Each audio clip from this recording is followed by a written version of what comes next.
Saudara-saudara pendengar yang kami kasihi dimanapun Anda berada, Anda kembali bersama kami pada acara Telaga, Tegur Sapa Gembala Keluarga. Saya Gunawan Santoso dari Lembaga Bina Keluarga Kristen, dan kali ini saya bersama Ibu Esther Cahya. Kami akan berbincang-bincang dengan Bapak Pendeta Dr. Paul Gurnadi. Beliau adalah seorang pakar dalam bidang konseling, serta dosen di Seminari Alkitab Asia Tenggara, Malang. Perbincangan kami kali ini tentang mengambil keputusan. Kami percaya acara ini pasti bermanfaat bagi kita sekalian, dan dari studio kami mengucapkan selamat mengikuti. Pak Paul, walaupun hampir tiap hari kita itu harus memutuskan sesuatu, tetapi ternyata mengambil keputusan itu juga bukan sesuatu yang mudah untuk dilakukan. Apalagi untuk keputusan-keputusan yang cukup berarti, misalnya pindah pekerjaan atau pindah rumah atau memutuskan untuk menikah atau tidak, itu kadang-kadang merupakan sesuatu yang sulit, Pak Paul, untuk dilakukan. Ini bagaimana, Pak Paul? Buat semua orang mengambil keputusan, ya tergantung ya. Ada yang memang keputusannya berat, jadi berarti perlu waktu pergumulan yang lebih berat. Kalau lebih ringan, ya akan jauh lebih ringan ya pergumulannya. Tapi ada sebagian orang, Pak Gunawan, yang akan mengalami kesulitan dalam mengambil keputusan. Nah, dalam rekaman yang lampau kita telah membahas orang yang mudah cemas ya. Orang yang mudah cemas ini akan mengalami kesukaran mengambil keputusan. Nah, jadi kita mau mencoba ya menolong pribadi yang mudah cemas ini dalam mengambil keputusan. Karena apa? Karena memang pada umumnya mereka takut mengambil keputusan karena takut salah. Takut nanti harus membayar risiko yang mereka nggak sanggup bayar. Jadi mereka menunda-nunda mengambil keputusan atau bersembunyi di balik orang lain, nggak berani menghadapi keputusan atau fakta kenyataan. Jadi minta orang lain yang maju ke depan, mereka di belakangnya. Nah, ini kan gaya hidup yang tidak sehat. Nah, jadi kita mau memberikan masukan kepada para pribadi yang mudah dilanda kecemasan agar dapat hidup lebih sehat ya, hidup lebih efektif. Nah, salah satunya hidup yang efektif adalah mampu mengambil keputusan dengan lebih cepat. Ya, misalnya mengambil keputusan dalam hal apa gitu, Pak Paul, yang sebenarnya bisa dilakukan dengan cepat, tapi karena orang ini dilanda kecemasan nih, sehingga tertunda-tunda itu keputusannya. Ada banyak contoh, misalkan ya Pak Gunawan, membeli rumah. Ya, nah kita tahu kan beli rumah itu ya memang perlu waktu ya untuk melihat beberapa contoh. Tapi orang-orang yang memang mudah dilanda kecemasan, sering bingung dalam pengambilan keputusan, sudah melihat misalkan 10 rumah, masih belum sanggup mengambil keputusan, dan akan meminta untuk melihat lagi, dan melihat lagi, dan melihat lagi. Jadi orang capek ya. Sampai kapan baru bisa menemukan rumah yang disukainya? Atau dalam hal memilih pasangan hidup, memang ini lebih berat juga ya. Nah, sudah berjalan bersama-sama, sudah saling mengenal, dan memang ya sudah melihat banyak kecocokan, tapi terus bingung, nggak bisa mengambil keputusan. Apakah orang ini yang harus saya nikahi? Terus mundur maju, mundur maju, mundur maju. Nah, jadi contoh-contoh seperti inilah yang kadang-kadang kita lihat ya dalam kehidupan sehari-hari. Jadi ada orang-orang yang memang tidak mudah mengambil keputusan. Jadi apa yang harus dia lakukan, Pak Paul? Nah, langkah pertama adalah karena kita ini anak-anak Tuhan ya, kita mesti berdoa. Berdoa sampai kita dapat berserah sepenuhnya kepada Tuhan. Maksud saya jadinya, jangan asal berdoa. Tuhan, tolong saya apa-apa. Jangan. Benar-benar berdoa, sungguh-sungguh berdoa, hingga kita dapat berkata, apapun yang terjadi, akan ada Tuhan yang mengatur segalanya. Jadi benar-benar tahap pertama adalah tahap pergumulan. Dan kita bergumulnya dalam doa dengan Tuhan. Kita benar-benar mesti bisa, Tuhan, kalau ini misalkan nggak beres, kalau ini misalkan nggak sesuai, ya masih ada Engkau. Engkau akan dapat mengaturnya. Nah, kalau kita bisa sampai kepada titik itu, nah, baru kita melangkah ke tahapan berikutnya dalam pengambilan keputusan. Tapi di samping berdoa mungkin juga perlu membaca Alkitab itu Pak ya, sebagai jawaban Tuhan kepada dia. Betul, jadi kita meminta orang ini untuk benar-benar ya terjun, masuk ya ke dalam firman Tuhan, masuk ke dalam hadirat Tuhan dalam doa, sampai dia mencapai sebuah titik di mana dia bisa berserah dan berkata, apapun Tuhan, apapun saya terima, apapun juga nanti kalau apa yang terjadi itu tidak sesuai, masih ada Engkau, dan Engkau akan dapat mengatur dan menolong saya. Nah, kadang-kadang untuk mencapai titik ini yang gak gampang Pak Paul ya.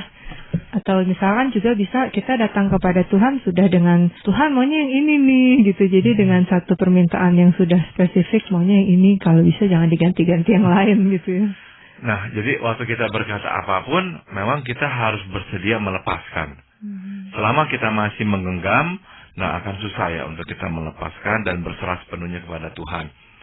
Jadi harus sampai kepada titik di mana kita melepaskan dan berkata, apapun Tuhan, saya akan terima, saya akan jalani, dan apapun hasilnya, masih ada Engkau. Engkau akan menolong, Engkau akan bisa mengatur segalanya. Ya, tetapi berserah itu kan sesuatu yang aktif juga, yang harus ada sesuatu yang dia lakukan. Apa yang bisa dia lakukan? Nah, justru setelah dia berserah dalam doanya, baru dia melakukan hal lainnya, Pak Gunawan. Yang lebih konkret, yang lebih manusiawi ya. Tapi tetap saya mau tegaskan, langkah pertamanya tuh dia mesti sampai ke titik ini dulu. Penyerahan total. Nah, setelah itu barulah dia berkonsultasi dengan orang lain. Menanya masukan-masukan orang dan sebagainya. Tapi saya minta jangan lakukan kebalikannya. Jangan ngomong dulu sama orang, tanya kiri kanan, baru berdoa. Nggak akan ada damai sentosa. Nggak bisa itu, susah. Karena apa? Kalau belum sampai tahap penyerahan, kita itu tuh udah kalang kabut nanya kiri, nanya kanan, kita makin kacau. Kita makin bingung. Si A bilang apa, si B bilang apa. Wah, kita makin bingung. Tapi kalau kita bertanya atau kita berkonsultasi, setelah kita berserah, semua jawaban, masukan yang kita terima, itu akan kita bingkai dalam satu bingkai, yaitu Tuhan mengatur. Tuhan berkuasa. Dan saya sudah berkata, apapun yang nanti akan bisa Tuhan atur. Jadi makanya berkonsultasi ini kita harus letakkan sebagai langkah kedua, bukan langkah pertama. Langkah pertama adalah datang kepada Tuhan sampai bisa berserah sepenuhnya kepada Dia. Ya, berarti kalau dia masih merasakan belum menyerahkan seluruhnya kepada Tuhan, lebih baik dia tidak berkonsultasi dengan sesama gitu Pak. Saya berpikir begitu sebab kalau enggak tambah bingung. Dia ngomong dengan si A bilang kiri. Dia ngomong bilang si B bilang kanan. Kalau semuanya bilang kiri, ya dia mungkin lebih tenang. Tapi kalau yang satu bilang kiri, satu bilang kanan, dia bingung. Karena dia belum mempunyai penyerahan itu. Kalau dia sudah mempunyai penyerahan, meskipun yang satu bilang kiri, yang satu bilang kanan, dia nggak terlalu bingung. Karena dia nggak lagi tuh bersandar sepenuhnya pada masukan-masukan orang lain. Dia tahu ada Tuhan yang akan mengatur segalanya. Lalu peran konsultasi itu sendiri apa, Pak?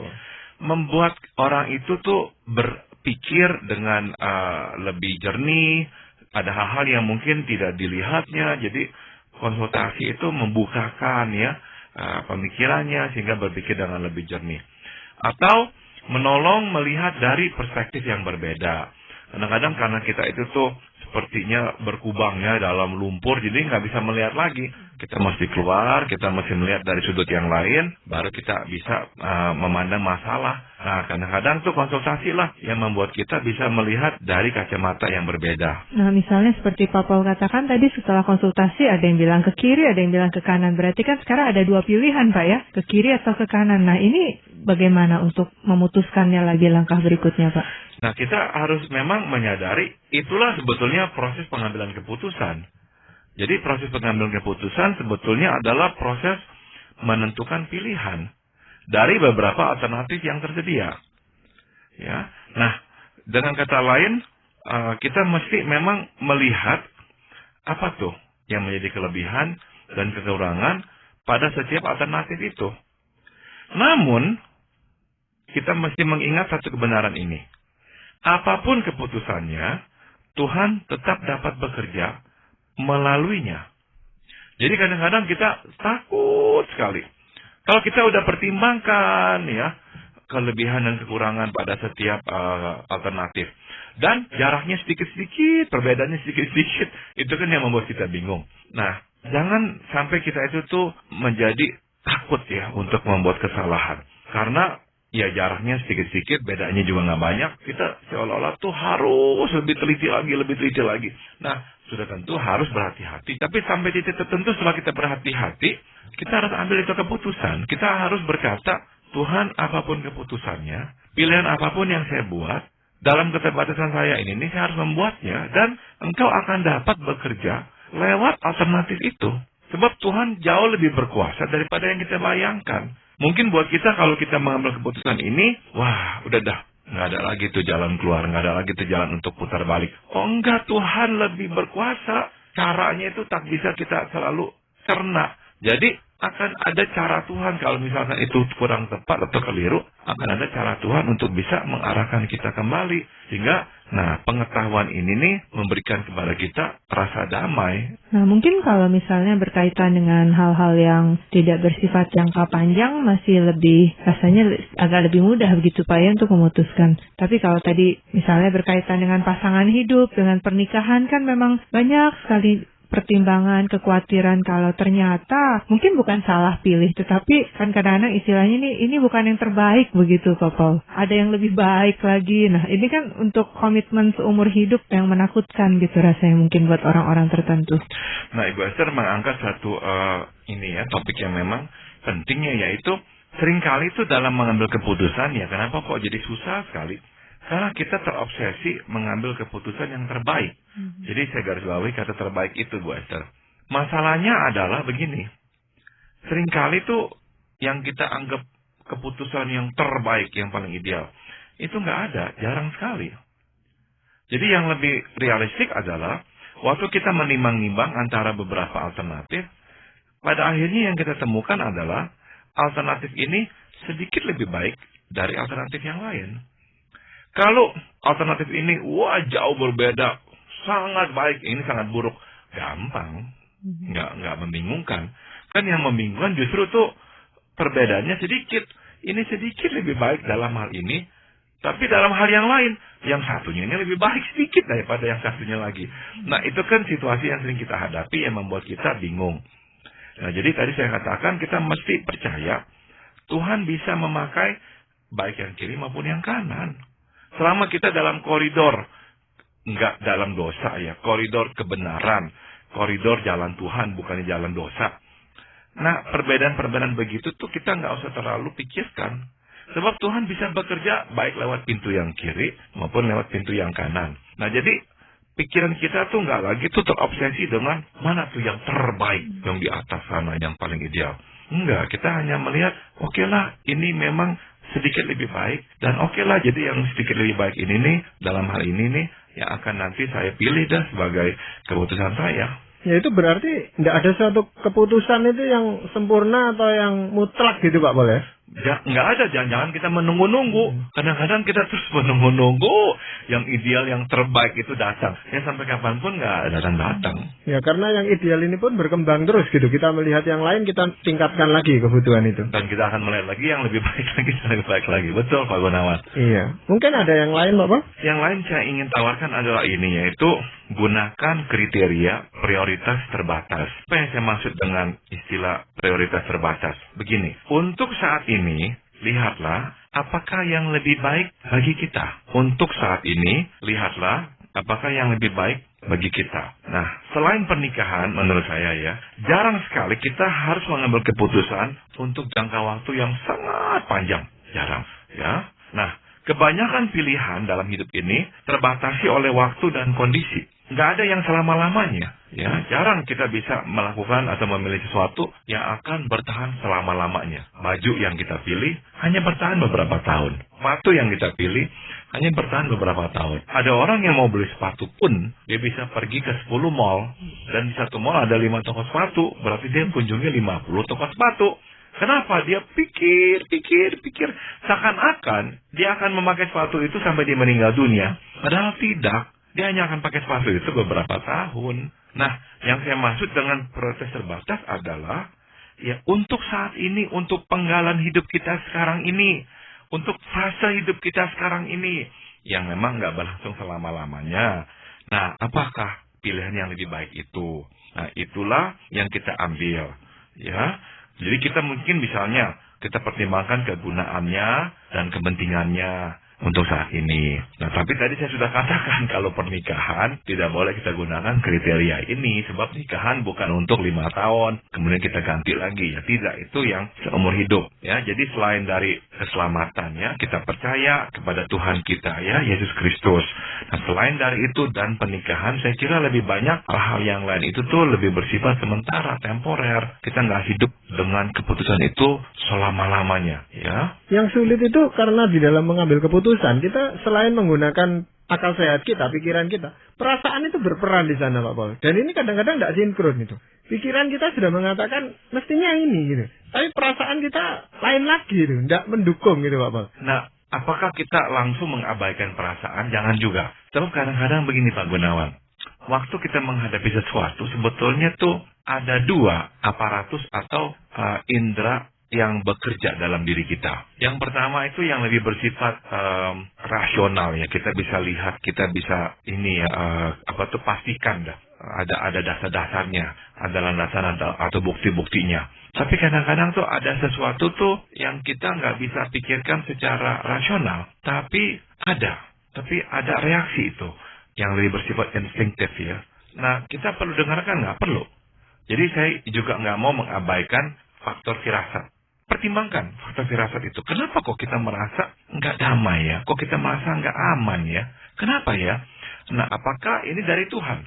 Jadi kalau misalkan, iya kok mungkin dari Tuhan. Yang lain-lain waktu saya pilih kok nggak begini, ya? Kok kali ini begini, ya? Nah, ada baiknya kalau firasat itu begitu kuat dalam pengambilan keputusan, mungkin lebih baik kita tunda. Kita tunda dulu misalnya untuk beberapa waktu, sampai kita lebih jelas lagi melihat tentang alternatif tersebut. Dan setelah misalkan kita lihat memang nggak ada apa-apa, nah udah dah kita berani untuk lewati firasat kita yang telah muncul itu. Tapi seberapa jauh kita bisa mempercayai ataupun tidak mempercayai semuanya ini, Pak? Ya kan ada kadang-kadang ada yang bilang, wah itu kan hanya insting sesaat gitu misalnya, atau firasat sesaat. Kalau memang hanya sesaat, saya kira ya otomatis kita bisa lebih tenangkan diri kita. Tapi kita nggak terlalu akhirnya dikuasai lagi oleh firasat itu. Namun kalau misalnya firasat itu kok makin hari makin menguat, kita harus dengarkan lebih berhati-hati. Mungkin ada apa-apa nih. Namun sekecil apapun firasat, tetap bagi saya tidak ada salahnya kita mengecek ulang. Tidak ada salahnya kita mengkaji ulang. Karena sekali lagi ya, saya mau kita itu menjadi manusia yang utuh. Kadang-kadang ada hal-hal yang tidak bisa kita cerna, tapi firasat kita mengatakan sesuatu. Kita nggak bisa jelaskan, tapi kok rasanya tuh ada sesuatu. Nah, dan kita nggak begini setiap kali. Kalau kita mau makan pun mesti pikir ada firasat apa misalnya. Ya, kalau kita orangnya seperti begitu, ya berarti kita ada masalah, ya. Tapi kalau kita nggak biasanya begitu, namun kali ini kok kuat sekali firasatnya. Mungkin kita harus kaji ulang. Apakah memang kita telah mengambil keputusan yang benar? Kenapa, saudara?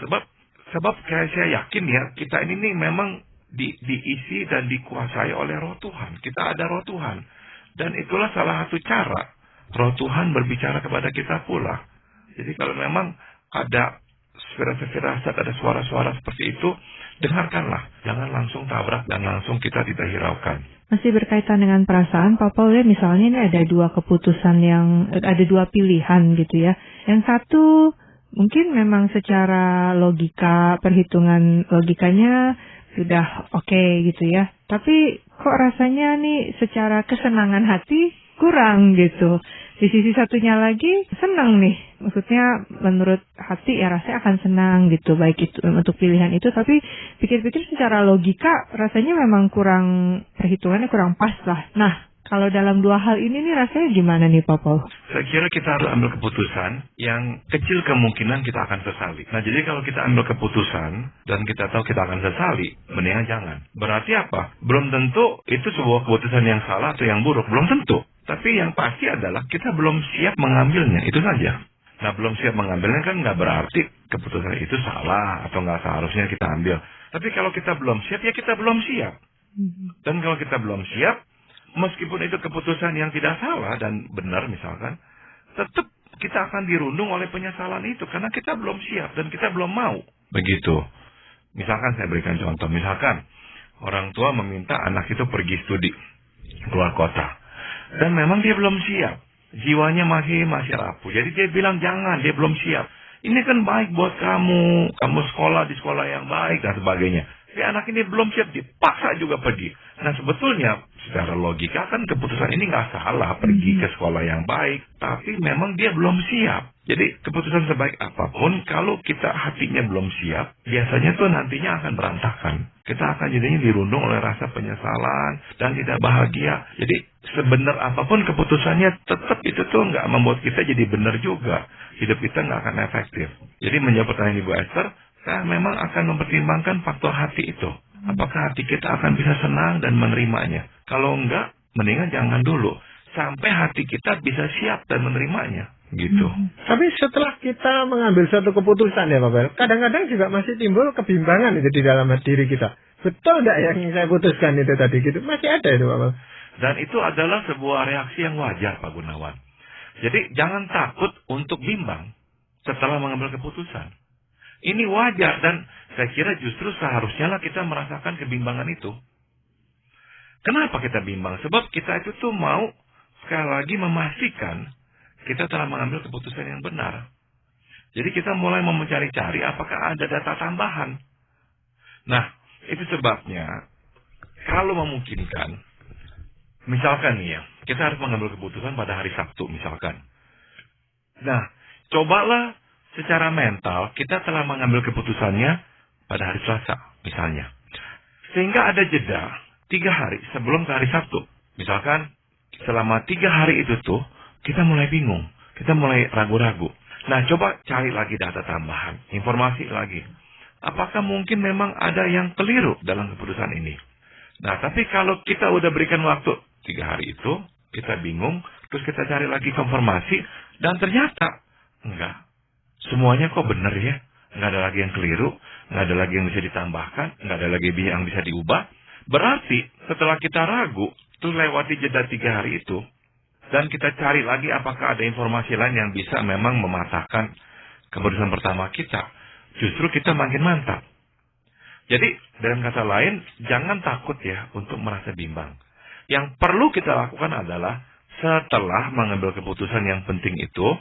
Kita berikan jeda. Sampai itu keputusan kita serahkan kepada orang lain. Atau kita jawab kepada orang lain. Atau kita tindak lanjuti. Jadi antara keputusan dan tindak lanjut atau pelaksanaan sebaiknya diberikan jeda. Sehingga rasa bingung atau bimbang muncul. Dan kita masih bisa bergumul lagi. Apakah itu mengkonfirmasi atau justru mendiskonfirmasi apa yang telah kita putuskan. Misalkan kita bisa mengkonfirmasi, kita akan lebih tenang lagi melaksanakan keputusan tersebut. Ya, berkaitan dengan orang yang memang punya perasaan bimbang, Pak Bol ya. Itu selain dia bisa terlalu lama mengambil keputusan, tapi kadang-kadang dia terlalu cepat mengambil keputusan. Karena dia khawatir nanti ini kalau tidak saya putuskan sekarang diambil orang ini. Kesempatannya hilang, lalu cepat-cepat diputuskan. Ini bagaimana, Pak Bol? Nah, kalau memang dia mempunyai kecenderungan seperti itu, dia bisa berkata begini. Berapa besar kemungkinannya saya keliru dah. Nah, meskipun dia harus cepat ya. Kalau dia bisa berpikir dengan cepat pula bahwa ya kemungkinan besar dia benar, ya nggak apa-apa. Jadi memang nantinya tuh yang dia harus lakukan adalah secara rasional melihat persentasenya.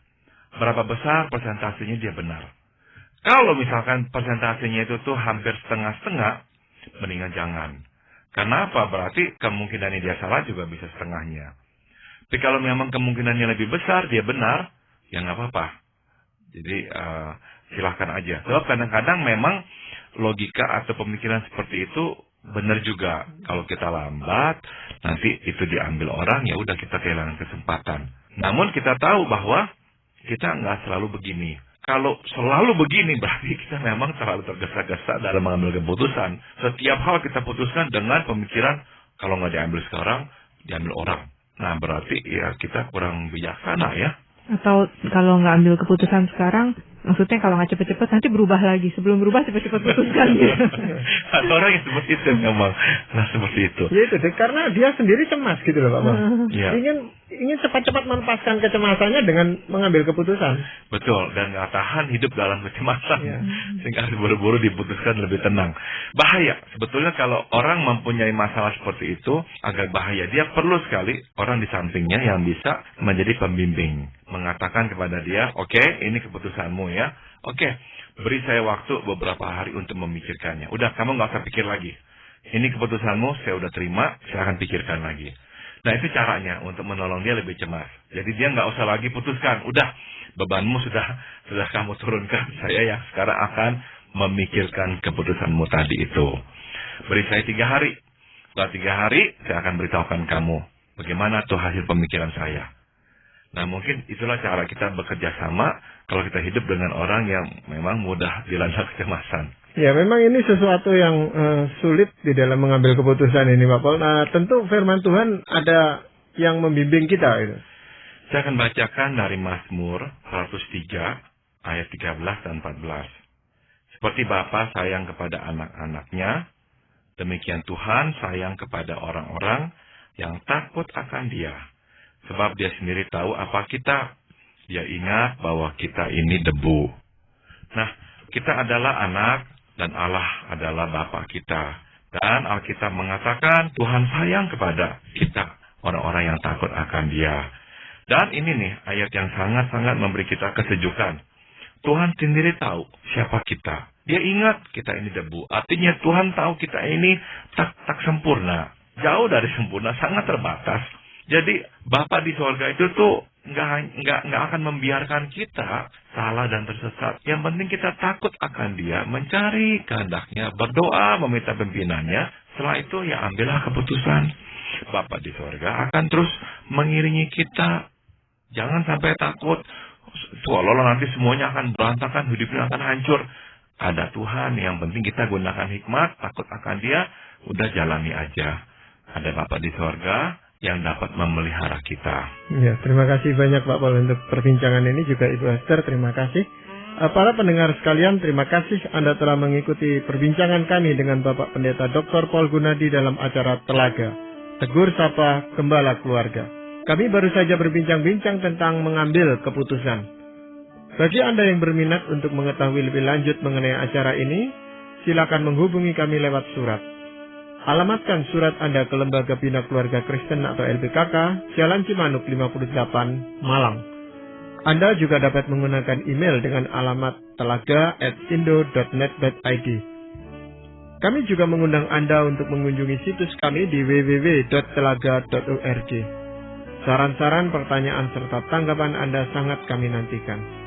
Akhirnya dari studio kami mengucapkan terima kasih atas perhatian Anda dan sampai jumpa pada acara Telaga yang akan datang.